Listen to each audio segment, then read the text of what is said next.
Howdy les gars, bienvenue sur la chaîne encore, j'espère que vous allez bien. Aujourd'hui, j'ai un bon message pour vous, un message de motivation, un message pour vous donner de l'espoir en fait. J'ai porté ce chapeau, c'est écrit ici, The future looks bright. C'est une manière de dire un peu qu'il y a la lumière à la fin du tunnel, tu vois. Je pense pas qu'on nous dit assez ce mot-là parce que souvent, quand tu as des problèmes, tu as des difficultés, tu as l'impression que le temps se stoppe pour toi en fait. Tu as l'impression que ces difficultés-là, c'est toi ce qui les ressent, que personne ne te comprend, personne ne vit ce que tu vis. Genre, tu es dans le désespoir en quelque sorte. Donc, cette vidéo, et c'est pas qu'elle m'a touché, j'ai vu mon chapeau, je me suis dit, ah ok, il y avait sûrement pensé à toi qui regarde cette vidéo. Peut-être tu go through, tu as des problèmes peut-être avec ta famille, tu as des problèmes de boulot, tu as perdu ton boulot, tu as des problèmes avec la banque, tu dois de l'argent à des amis, à des personnes qui te mettent beaucoup de pression, tes parents sont malades, tu as perdu un proche. Je te dis que le future looks bright, qu'il y a la lumière à la fin du tunnel. La vie, c'est des cycles en fait. Aujourd'hui, tu te sens mal, tu as l'impression que le monde va s'effondrer, mais je vais te donner l'espoir, je te dis que il n'y a pas un cycle de la vie qui perdure en fait. C'est un cycle. C'est pour une période. Tu es en train de souffrir aujourd'hui, mais Dieu a quelque chose de grandiose pour toi en fait. Il est en train de te préparer pour des prochains challenges qui arrivent. Comme la vie est un cycle, tu n'es pas censé être heureux tout le temps. Tu n'es pas censé être en joie tout le temps. Il y a des cycles. C'est comme des saisons. Tu vois, et c'est pas, peu importe le pays où vous êtes, si vous êtes dans des pays qui sont tropicaux, vous savez qu'il y a des saisons, il y a des saisons pluvieuses et il y a des saisons de sécheresse par exemple. Si vous êtes dans des pays qui sont un peu, qui ont les quatre saisons officiellement, il y a l'hiver, il y a l'automne, il y aura le printemps et il y aura l'été par exemple. Vous voyez. Pour vous expliquer ici qu'il y a des saisons où tu dois planter ce que tu veux pour le futur. En fait, tu dois planter les graines. C'est les saisons où tu plantes, tu fais les actions pour récolter ce que tu veux en quelque sorte. Vous voyez. Et ces saisons-là, c'est souvent des saisons très compliquées. C'est des saisons où tu fais beaucoup d'efforts, personne ne te remarque. Tu es dans un boulot, tu as l'impression que tu fais bien, tout le monde est contre toi.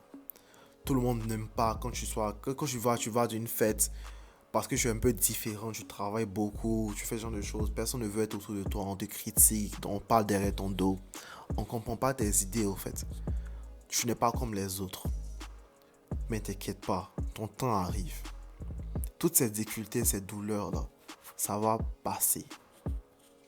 Et quand ta saison de récolte arrive, personne ne pourra t'arrêter au fait. Tu vas regarder dans le passé, tu vas dire, mais je me rappelle que j'étais couché sur le lit en train de pleurer à cause de ce gars. Si t'es une femme par exemple, ou je t'ai pleurer à cause de cette petite amie qui m'a insulté, qui m'a trompé. Aujourd'hui, regarde comment je suis. Je me sens mieux, je suis en meilleure forme, j'ai de l'argent, j'arrive à prendre soin de ma famille.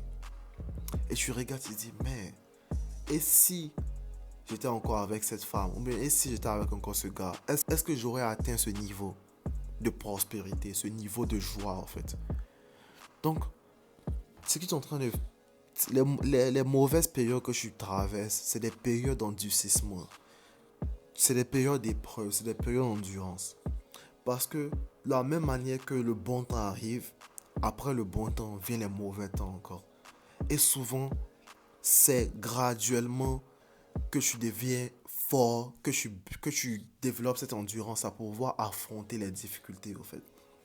Donc, si tu pries et tu demandes à Dieu de balayer toutes les difficultés sur ta route, ou si tu désires ne plus avoir de difficultés, c'est une mauvaise idée.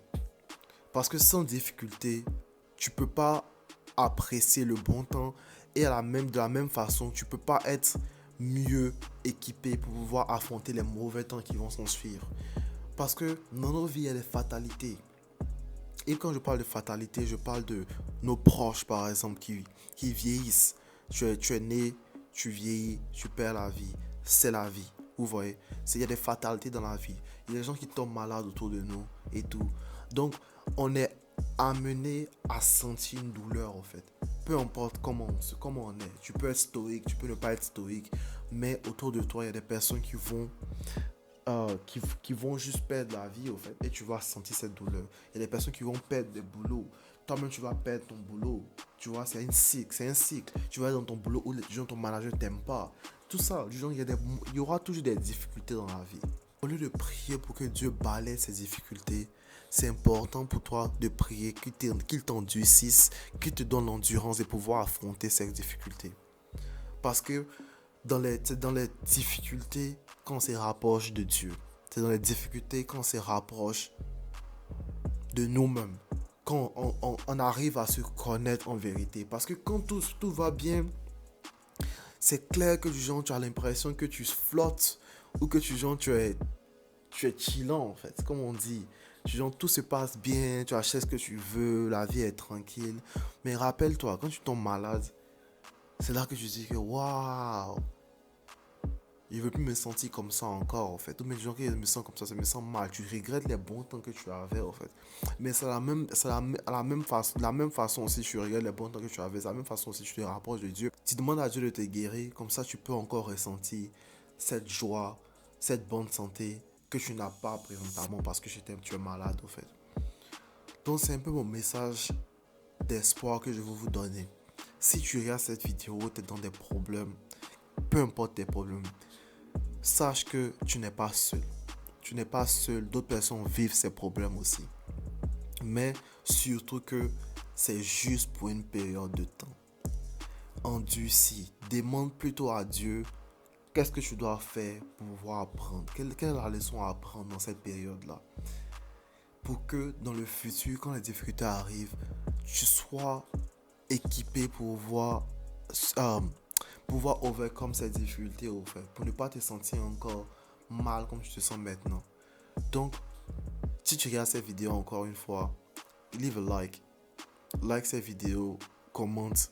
Si tu as un témoignage de ce que je voulais dire ici qui est en relation avec mon message aujourd'hui, laisse ton témoignage dans les commentaires parce que quelqu'un sûrement aura besoin de voir ce témoignage et aura aussi cette motivation de pouvoir continuer même quand les choses sont difficiles. On est dans une communauté, c'est la communauté où tout le monde veut devenir des héros nationaux. Donc continuons à s'entraider et à faire ce qui est bon.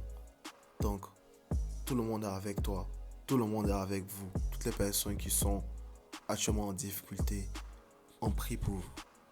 Allez, peace.